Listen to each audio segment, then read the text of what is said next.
Welcome back from that brief break. We are discussing about the new speakership in the 11th Parliament and what Ugandans should expect from them. This is the other perspective, which is brought to you by Alliance for Finance Monitoring, a political finance watchdog. This program runs every Wednesday from 11 a.m. to 12 p.m. East African time. Before we went for break, Eddie and Priska were giving us their insight about what Uganda should expect from this parliament. And I want to bring Eddie on board. The parliamentary scorecard studies conducted by African Leadership Institute revealed that the attendance of plenary by members of parliament has always been low, especially when it comes to looking at the matters of national importance. And it seems even in this very 11th parliament, we are still seeing scenarios where members of parliament are not attending so much in terms of plenary. Do you think this current leadership can do anything to change this kind of absenteeism in terms of attendance?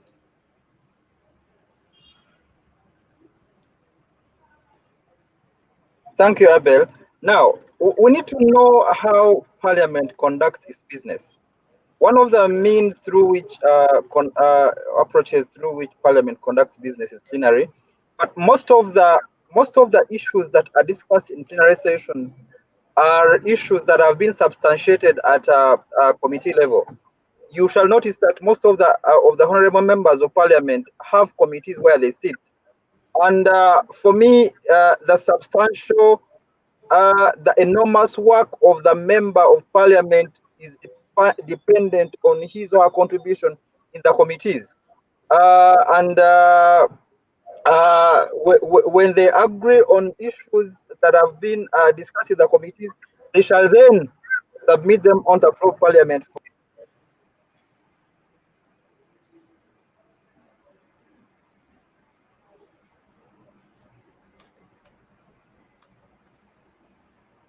I think we have lost Eddie. Priska, maybe you can build on what Eddie was trying to say.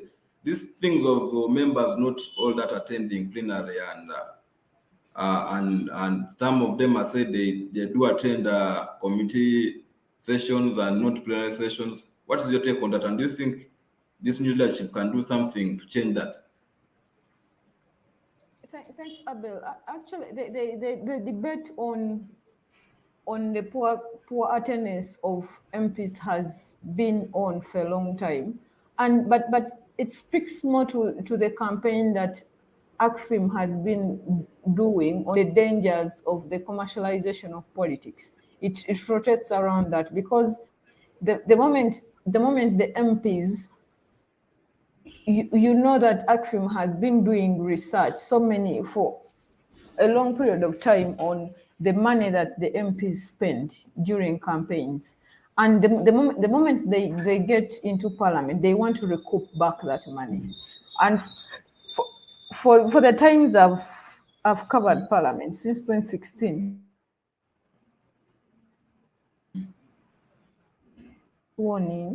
the attendance is usually always excited.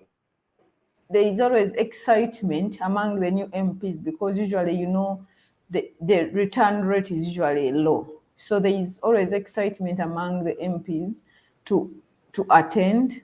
And the reason as to why the attendance numbers are sometimes high is because they've just received that money and they're now trying to establish businesses. They are receiving their first salaries. So the first 6 months, the attendance is fairly good.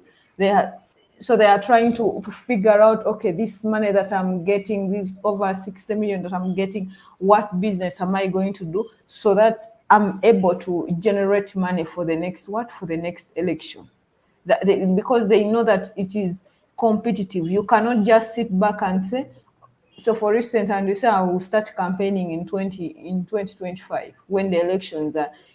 So the moment you step into parliament, you're already campaigning for the next election. You're preparing yourself. There is no time when you take a breather that, okay, let me relax. And because and on the other hand, some of them even take loans and mortgage some of their properties to come to secure their places. So that the commercial pressure that they undergo, it could be the reason that explains. And you know, even the speaker right now has several times has complained that the times when she tried to ensure that the ministers are in attendance, they've gone back to cabinet. She says they talk about her. They've gone back to cabinet to complain that she's harsh on them. So this is, so the speakers are also in a tight place, because when you try to whip the ministers and ensure that they are in attendance, they are going back to cabinet and they discuss you as a topic. You see that? And yet the MPs are on your neck also telling you, we have our issues. We want the ministers to respond to them, but they are nowhere to be seen. So it goes back to the commercialization of our politics. And on the other hand, somebody also can say, okay, we want all these numbers to be there, but what value are those numbers anyway? Because most times when the attendance has been high, we've seen issues like, for instance, one of the things that has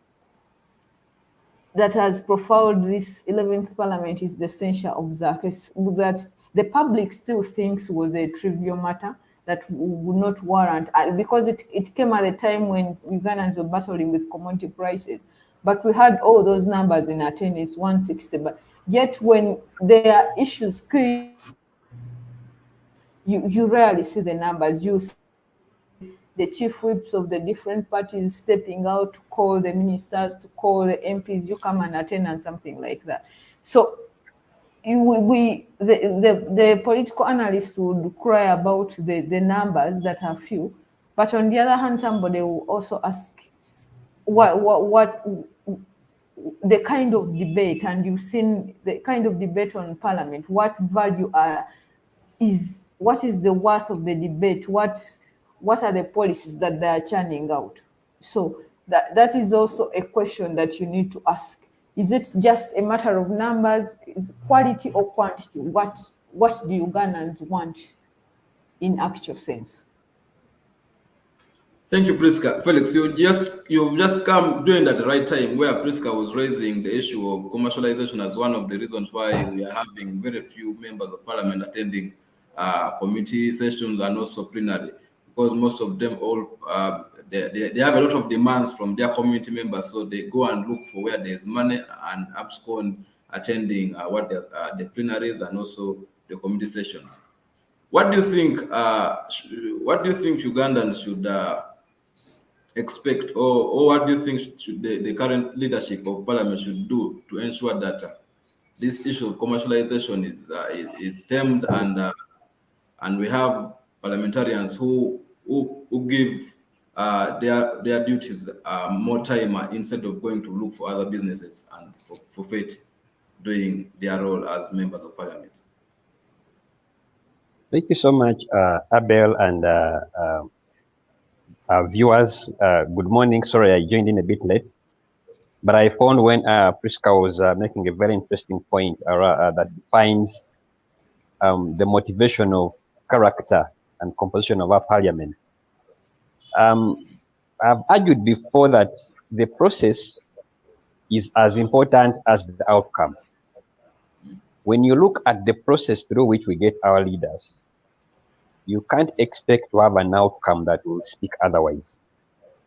And when you ask me, what do you think we should be done in terms of the leadership to deal with the problem of the commercial interests that define Parliament business, I think we need to go back and address the process through which we get leaders. When I say the process, I mean the electoral process. For example, the way we conduct our campaigns, the way we identify flag bearers. It speaks to the weaknesses within political parties themselves. The way politics is perceived here in Uganda, as you see, politics is seen as bread. And if it is bread, then you can understand the interests that come with anybody who wants to access bread. I can tell you for sure that I think right now in Uganda, the most paying office is the office of a politician, especially an MP. And now they do whatever it takes to be nominated. Beyond nomination, they do whatever it takes to canvass for the votes and get elected. And because the process is so commercialized that they sell almost all that they have got, they promise, they become governments, they become small governments because they even start to provide. They become parents because they start to take care of children for other people. They become doctors, they become nurses, a politician becomes anything to get elected. They become engineers. So when you are such situation as a politician and then you get into parliament, because your motivation was the commercial interests, it is impossible for you to get in parliament and perform the cardinal roles of a parliamentarian. You have to recoup your money as an investor. You have also to pay back those who loaned you to get there. You have to service the expectations of the electorate. And these take priority above the cardinal roles of a legislator. So what happens is then you have a parliament that is absent largely, very present on trivial issues. No wonder parliament is always full of life. If there is a controversial bill that somehow attracts interest, either voting aye or voting no. So when it is normal day-to-day running, there are those normal bills to be passed. You don't have quorum. But when it is a bill that has interests, high interest premium on it, like I know for a fact, I think you also heard a bill that there was that allegation that the MPs that participated in censuring Zake received packs. So there was a motivation for them to be there and censure Zake. But we've also seen bills where you've had almost full house, and because people have been paid beyond and above, beyond their normal payment, they have been facilitated to go there and vote in a certain direction. So you see, I don't think we have a parliament. I think we have merchants in parliament. I think we have businessmen in parliament. Now, also over time, I think there have been about a decade and so. I think from around 2006 to 6 to 11, I think there have been about 3 parliaments. We've seen the quality of parliament significantly decline. I think when you look at the current parliament, it makes the 10th parliament look even better. But we're complaining about the quality of parliament, the quality of debate in the 10th parliament. But when you look at the 11th parliament, you start to imagine, and you are like, I think the 10th parliament was better. So every parliament we get, every term we get of parliament, you see the quality over time compromised. Why? It's because the process allows in all sorts of individuals, does not have minimum requirements, and these many kinds of individuals get into parliament, and you don't expect them to debate, understand bills, to represent, to provide oversight. They are more interested in recouping where they sold. And sadly, and that's the parliament. Right Honorable Anita Among and our good friend, the Deputy Speaker, has to preside. That also explains why when it comes to choosing who should be the next speaker, or who should be the next Deputy Speaker, the people to pick from, we don't have a rich collection of individuals to pick from and have a formidable parliament. Back to you. Thank you, Felix. I will bring you back because there's a rumor currently which is being fronted by some people that the current NRM MPs in Parliament received about 5 million each as token of appreciation for electing the speakers who are currently in Parliament. And people are wondering why is it being done? If it's so true that they received this money, why are they receiving such money? Yet they are leaders, and they are the very ones complaining that it's the voters who are so commercialized who demand for money, and the voters are the ones who are a burden to them. Why is it that we are seeing even politicians who Ugandans should be ranking as people of high integrity and something else like that are engaging in acts which demean not only our government but also the leadership we have in the country? Because if you find your leaders engaging in acts of bribery like that, oh, it brings very many questions, poses very many questions on the kind of leaders you have. What is your take on that, and how does that depict the picture of Parliament? I think it is almost impossible to imagine that certain business in Parliament can go without reward. I think it's now a cemented practice that for certain order of business there must be an incentive. It's a rumor, but you see, Uganda is a very interesting country that usually what starts as a rumor ends up to be the truth. It's difficult to separate rumor from the facts in Uganda. And when it comes to the August House, that has already demonstrated that for it, what motivates their business is the incentive called money. It's difficult it's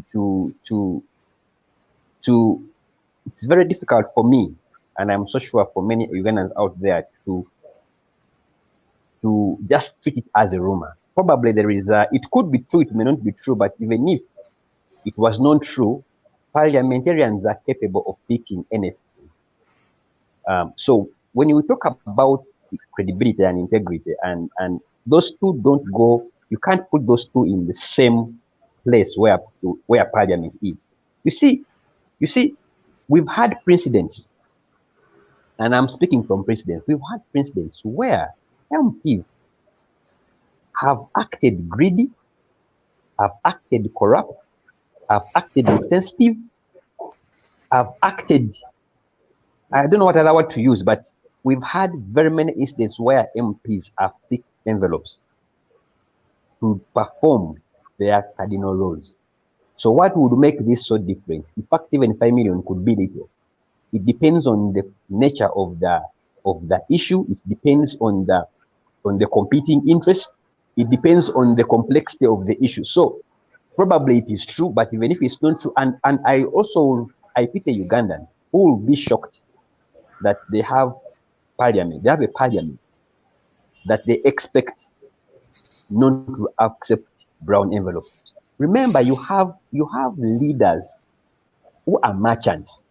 First, they are broke. Secondly, they have debts. They have loans. They are small governments because they must take care of needs of their constituencies. So they need money year in, year out. So any opportunity for them to pick that money, whether it is 100,000 shillings, for example, Abel, we have been together in this struggle. You call an MP to attend an activity that benefits him or her. And the first, even if you put the activity at which is you can just walk from Parliament to Serena, they will tell you they need transport refund worth 100,000 minimum. So if you have such an MP, what would you expect if an opportunity arises that puts an extra coin in their pocket to choose a speaker? I think for us, the bar for Parliament has been lowered. And again, it goes back to the process through which we get the leaders. And unfortunately, that's where we are as a country. How can we get out of it? We must go back and clean the process. and then allow right-thinking human beings to get into that office and remove merchants from parliament. Thanks so much, Felix. Eddie, Felix just brings in an interesting point where he talks about that the process is as important as the outcome. And we are looking at our electoral process, how our leaders come into play. They are elected, but most of them spend a lot of money to occupy those political positions. And oftentimes they are indented while they are in office. And I don't think an indebted leader will be able or will have the mind to think about progressive development for a country, because most of the time he or she will be preoccupied looking for where money is to pay those debts. I wanted Eddie to give us his economic perspective, whether the current house can really push Uganda to a progressive state of development as a country, because most of the parliamentarians we have right now in that 11th house are indebted. So can we really have trust in such parliamentarians who have very many loans, and they're thinking of how to pay their loans, and they're also being looked for by their electorates? Can they really think of developing this country? Should Ugandans expect so much from them? I wanted Eddie to respond to that, but I think he has gone off. I don't know whether Priska, you can chip in as we wait for Eddie. You repeat the question again? We are looking at the MPs who were in parliament right now. They came through a very expensive process. That's an election. Most of them spent a lot of money to be able to be in parliament. And currently they are indebted. They are preoccupied looking for money on how they can pay back those loans, and also how they can maintain their political capital in their constituencies. And this seems not to make them think so well about issues that are progressive or of national interest. Should Uganda really expect so much from such parliamentarians? So as Felix had said initially, that we as the process that we go through to elect these leaders is what determines the end results. As the saying goes, the end justifies the means. And so if Ugandans are not willing to give up on the 2,000, the bowl of soap that they are getting during election time, they are going to still continue lamenting about the quality of debate. And of course, we also know of the fact that you cannot serve two masters at a go. You're either going to concentrate on your legislative duties, or you're going to look for money. And me, as a journalist who covers parliament, there is a perception that the MPs who are usually around parliament, who are always present, are the broke ones. That's the perception we have, because the ones who have money are attending to their businesses. And we have people at hand that the moment we see them in plenary, we are even in a committee, we are like, he's coming to defend one of his clients, or he's up to something. They are those names we have offhand that we know that they will not just come for a plenary session without a motive. They will not just leave their constituency, for example, in Budadidi, to come and attend a plenary sitting without an incentive. Usually there is something. So that is the perception for those of us who are around parliament. We know that the people who are usually around parliament, they are the broke ones. They don't have businesses to manage, because if you have a business to manage, what are you doing around parliament? You are the one attending committees, you are attending plenary, week in, week out. That is the perception, that you're broke. And so they are going to choose between attending to their businesses or conducting their legislative duties. So it is time for Ugandans to sit down and critically look at the issues. If they are going, if they want leaders who are going to take their legislative leaders seriously, then they will have to rethink the incentives they get during elections or the little money, because mostly that money is not even that so much. It's probably the people around who usually benefit so much. But when you deal with rural constituencies, it's a bar of soap is usually very little money. So it's a when ACFIM has had all these campaigns on commercialization of politics, but and has issued those reports, given warnings on how it is impacting on the quality of our politics. But Ugandans seem to think, okay, civil society is just jealous that we are finally also eating. So they think that it's time for them to also eat, because now you realize how the barrier of the former speaker has been bastardized, and it's a trend that is becoming common in Uganda, whereby someone we thought that died and we thought was held of high regard, at the time of their burial, they scandalized the whole process of burial. We started from the what? The former governor, when the reports of he wanted the house. And during on the day of the burial, the Bachiga were very angry that you were scandalizing our boy, because, and there was also rumors that that is the reason as to why the parliamentary leadership was not represented, because the people from Chigezi region thought parliament had scandalized their boy. And we are also seeing it on the former speaker also.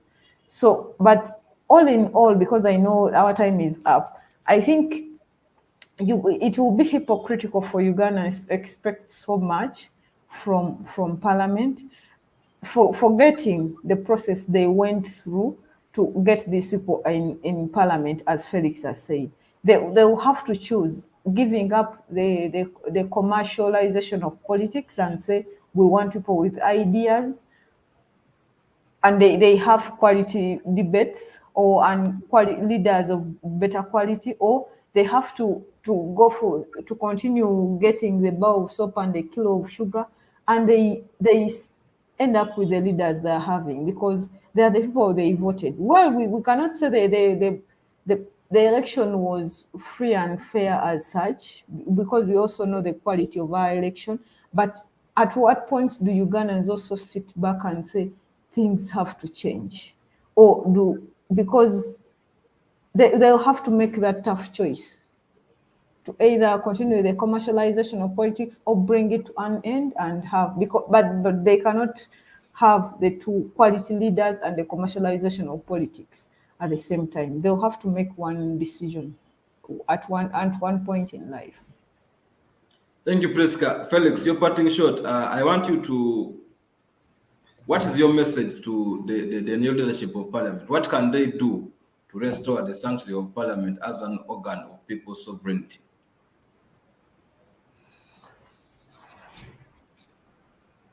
You're muted.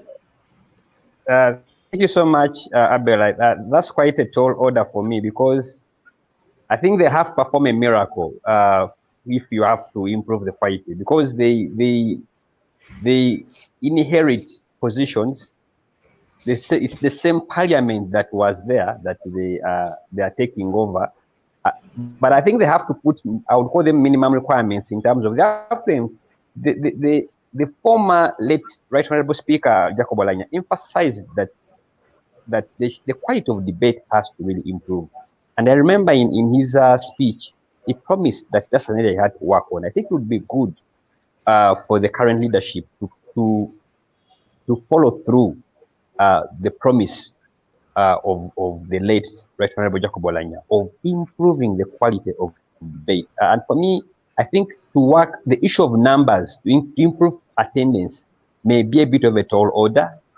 But even if we had half that number of legislators attending, can the quality of debate really represent the August House, the position of an MP? That is one. But also two, I think getting Uganda's priorities right, I think we suffer from that over time. And if the current speakership can address the problem of getting our priorities right, what bills should take precedent, what bills should be priority, what issues should be discussed. For example, spending time and energy trying to censure our colleague from NUP, yet the country is battling with inflation and all that. I think for me, if they can address those two issues for starters, that can help us have second thoughts about the current August House. Thank you, Felix. Thank you, Priska, and also Eddie, for your thoughts and your views about the current new leadership of Parliament. Ugandans are expecting so much from them, and we believe that let's pray for them. We hope that they deliver as per their mandate and they improve on the governance systems in the country, so that we can be able to grow and build Uganda as one unified and nationalistic nation where everyone feels like they are benefiting from the resources within the country and not only a few individuals benefiting from the country at the expense of the others. It has been me, Abel Esero. The Other Perspective will continue again next week on Wednesday from 11 a.m. to 12 midday East African time. So keep with us, tune in on Wednesday, but keep following us on our social media platforms. On Facebook, it's ACFIM. On YouTube, it's ACFIM Uganda. On Twitter, it's ACFIM UG. Let's continue with the conversation. Let's meet again next week, same time, same day.